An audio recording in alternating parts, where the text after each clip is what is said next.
Hello friends, இன்றைக்கி நம்ம இந்த மினி விலாகில் என்ன பார்க்க போகிறோன்னா, நல்லா காரசாரமாக ஒரு சிக்கன் மிளகு ஃப்ரை பார்த்துடலாமா.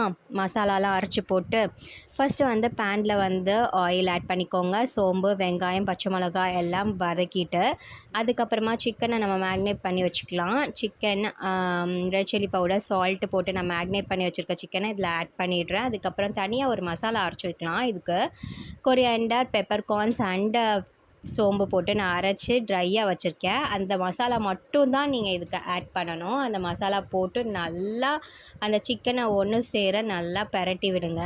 அதுதான் அந்த அரைச்சி போட்ட சிக்கன் ரோஸ்ட்டுக்கு நல்லா ஃப்ளேவர் கொடுக்கும். இதை நீங்கள் கண்டிப்பாக ட்ரை பண்ணி பாருங்கள். இது வந்து ரொம்ப சூப்பராக இருக்கும்.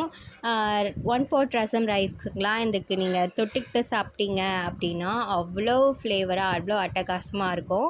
இதை நீங்கள் ட்ரை பண்ணியிருந்தீங்க அப்படின்னா எனக்கு கமெண்ட் செக்ஷனில் சொல்லுங்கள். நீங்கள் இந்த மாதிரி சிக்கன் ரோஸ்ட்லாம் எப்படி பண்ணுவீங்கன்னு எனக்கு கமெண்ட் செக்ஷனில் சொல்லுங்கள். இந்த வீடியோ உங்களுக்கு பிடிச்சிருந்தது அப்படின்னா ஒரு லைக் பட்டன் தட்டி விட்டுருங்க. மறக்காமல் ராயரா விலாகை சப்ஸ்கிரைப் பண்ணிவிட்டு பாருங்கள். இது நல்லா சுண்டி வரவும், நம்ம அந்த மசாலாவோட ஒன்று சேர சுண்டி வரவும் நம்ம கொத்தமல்லி போட்டு இறக்கணுன்னா சூப்பரான அரைச்சி போட்ட சிக்கன் டோஸ்ட்டு ரெடி ஆகிடும். இந்த வீடியோ உங்களுக்கு பிடிச்சிருக்கும் நம்புகிறேன். பிடிச்சிருந்தா ஒரு லைக் பட்டன் தட்டி விட்டுருங்க. நான் நெக்ஸ்ட் விலாகில் இன்னொரு ரெசிபியோட இன்னொரு விலாகில் நான் உங்களை மீட் பண்ணுறேன். அது வரைக்கும் டாட்டா பாய் ஃப்ரெண்ட்ஸ்.